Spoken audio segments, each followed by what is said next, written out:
इस वीडियो में हम जानेंगे कि जब महारथी कर्ण ने महाभारत के युद्ध में महादेव की असनी पकड़ ली, जिससे देवता भी आश्चर्यचकित हो गए और पांडव सेना भागने लगी।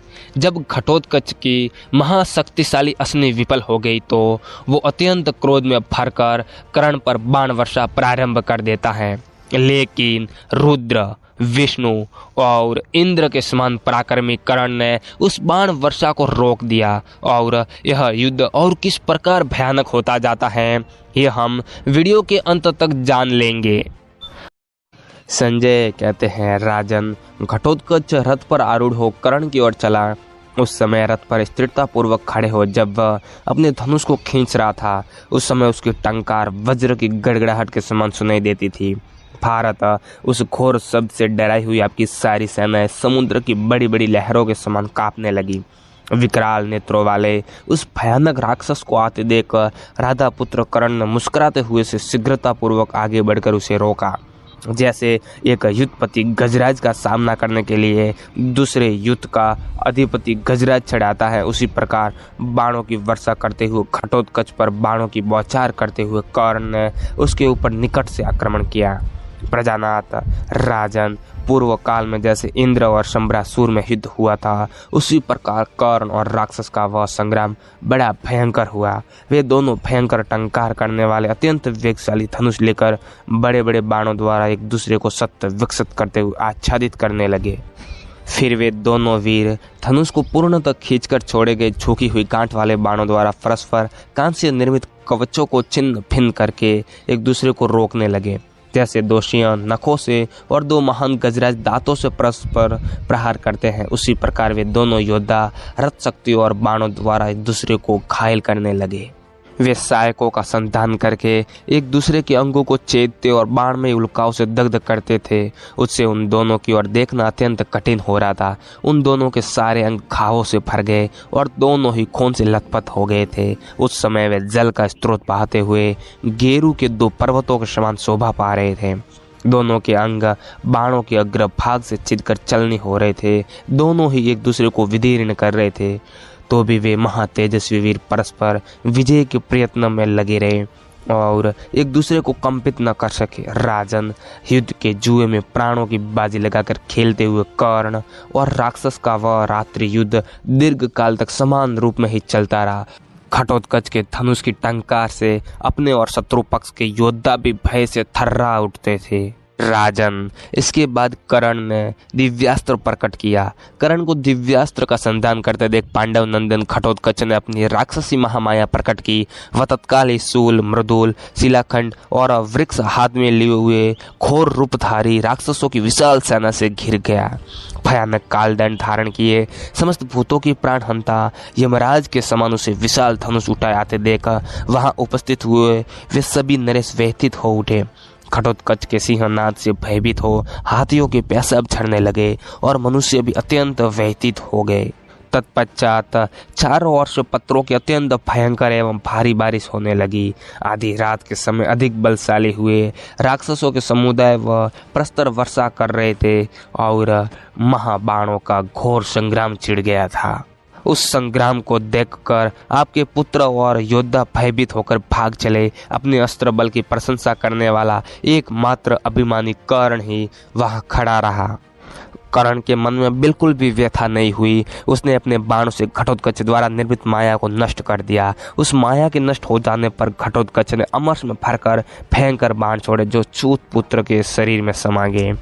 तदनंतर वे रुधिर से रंगे हुए बाण उस महासमर में कर्ण को छेदकर कुपित हुए सर्पों के समान धरती में समा गए। इससे शीघ्रतापूर्वक हाथ चलाने वाले प्रतापी वीर सूतपुत्र कर्ण अत्यंत कुपित हो उठा। उसने घटोत्कच का उल्लंघन करके उसे 10 बाणों से घायल कर दिया। सूतपुत्र के द्वारा मर्म स्थानों में विदीर्ण होकर अत्यंत व्यथित हुए घटोत्कच ने दिव्य शस्त्रसार चक्र हाथ में लिया। उस चक्र के किनारे किनारे छुरे लगे हुए थे।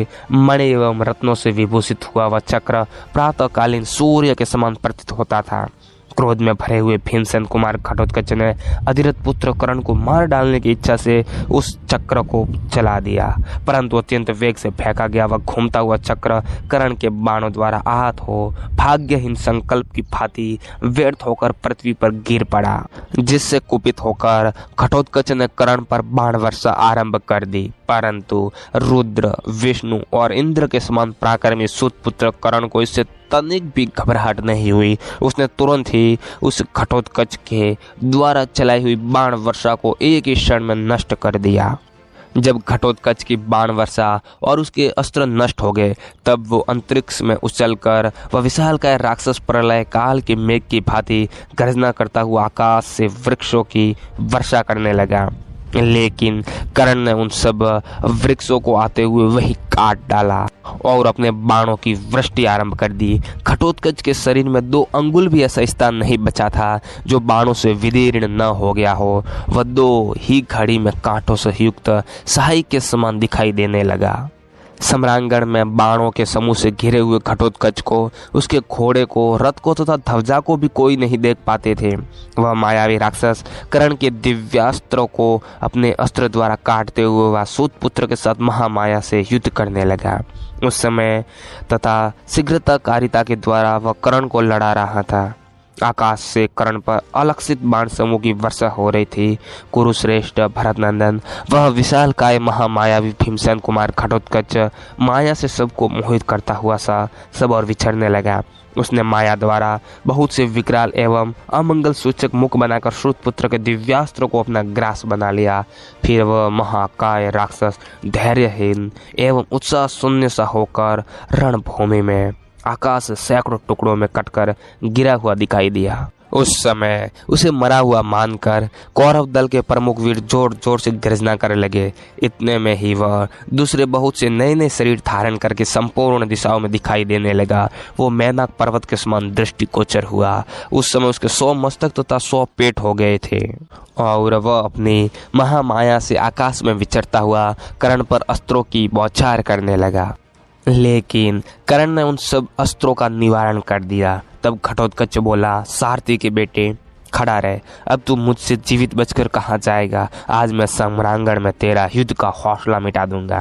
क्रोध से लाल आंखें किए वह क्रूर पराक्रमी राक्षस उपयुक्त बात कहकर आकाश में उछला और बड़े जोर से अट्ठास करने लगा। फिर जैसे सिंह गजराज पर चोट करता है, उसी प्रकार वह कर्ण पर आघात करने लगा। जैसे बादल पर्वत पर जल की धारा बरसाता है, उसी प्रकार घटोत्कच रथियों में श्रेष्ठ कर्ण पर रथ के धूरे के समान मोटे मोटे बाणों की वर्षा करने लगा। अपने ऊपर प्राप्त हुई उस बाण वर्षा को कर्ण ने दूर से ही काट गिराया। उसके बाद घटोत्कच ने अपनी महामाया प्रकट की। वह वृक्षावलियों द्वारा हरे भरे शिखरों से सुशोभित एक अत्यंत ऊंचा महान पर्वत बन गया और उससे पानी के झरने की भांति शूल, प्रास, खड्ग और मुसल आदि अस्त्र शस्त्रों का स्रोत बहाने लगा। घटोत्कच को अंजन राशि के समान काला पर्वत बनकर अपने झरनों द्वारा भयंकर अस्त्र शस्त्रों को प्रवाहित करते देखकर भी कर्ण के मन में तनिक भी शोभ नहीं हुआ। उसने मुस्कुराते हुए से अपना दिव्यास्त्र प्रकट किया। उस दिव्यास्त्र द्वारा दूर फेंका गया वह पर्वतराज क्षण भर में अदृश्य हो गया और पुनः घटोत्कच कर्ण पर पत्थरों की वर्षा करने लगा। तब अस्त्रवेताओं में श्रेष्ठ व्याकर्तन कर्ण ने वायवास्त्र का संधान करके उस काले मेघ को नष्ट कर दिया और अपने बाण समूह द्वारा घटोत्कच द्वारा चलाए गए अस्त्रों को काट डाला। देवताओं से घिरे हुए इंद्र के समान क्रूर राक्षस से आवृत घटोत्कच को सामने देखकर महाधनुर्धर कर्ण ने उस निशाचर के साथ युद्ध आरंभ किया। तदनंतर घटोत्कच ने कर्ण को 500 बाणों से घायल करके समस्त राजाओं को भयभीत करते हुए वहां भयानक गर्जना की। तत्पश्चात अंजलिक नामक बाण मारकर घटोत्कच ने कर्ण के हाथ में स्थित हुए विशाल धनुष को बाण समूह सहित शीघ्र काट डाला। तब कर्ण ने भार सहन करने में समर्थ दूसरा विशाल सुदृढ़ एवं इंद्र धनुष के समान ऊंचा धनुष हाथ में लेकर उसे बलपूर्वक खींचा और ऐसी बाण वर्षा प्रारंभ कर दी जिससे आए हुए सारे राक्षसों को नष्ट कर दिया और उनके हाथी, घोड़े, रथों को भी नष्ट कर दिया और उनके अस्त्र शस्त्रों को भी विफल कर दिया। जैसे पूर्व काल में भगवान महेश्वर आकाश में त्रिपुरासुर का दाह करके सुशोभित हुए थे, उसी प्रकार उस राक्षस सेना का संहार करके सूत नंदन कर्ण बड़ी शोभा पाने लगा। माननीय नरेश, पांडव पक्ष के सहस्त्रों राजाओं में से कोई भी भूपाल उस समय कर्ण की ओर आंख उठाकर देख भी नहीं सकता था। राजन, क्रोध में भरे हुए यमराज के समान भयंकर बल पराक्रम से संपन्न महाबली राक्षस राज घटोत्कच को छोड़कर दूसरा कोई कर्ण का सामना न कर सका। फिर घटोत्कच पुनः उस भयंकर रथ के द्वारा सूतपुत्र कर्ण के साथ द्वैरथ युद्ध करने के लिए आया। उस राक्षस ने कुपित होकर पुनः सूतपुत्र कर्ण पर 8 चक्रों से युक्त एक अत्यंत भयंकर रुद्र निर्मित असनी चलाई, जिसकी ऊंचाई 2 योजन और लंबाई चौड़ाई 1-1 योजन की थी। लोहे की बनी हुई उस असनी में शूल चुने गए थे। इससे वह केसरों से युक्त कदम्ब पुष्प के समान जान पड़ती थी। कर्ण ने अपना विशाल धनुष नीचे रख दिया और उछल कर उस असनी को हाथ में पकड़ लिया, फिर उसे घटोत्कच पर ही चला दिया। घटोत्कच शीघ्र ही उस रथ से कूद पड़ा। वह अतिशय प्रभावपूर्ण असनी, घोड़े, सारथी और ध्वज सहित घटोत्कच के रथ को भस्म करके धरती फाड़ कर समा गए।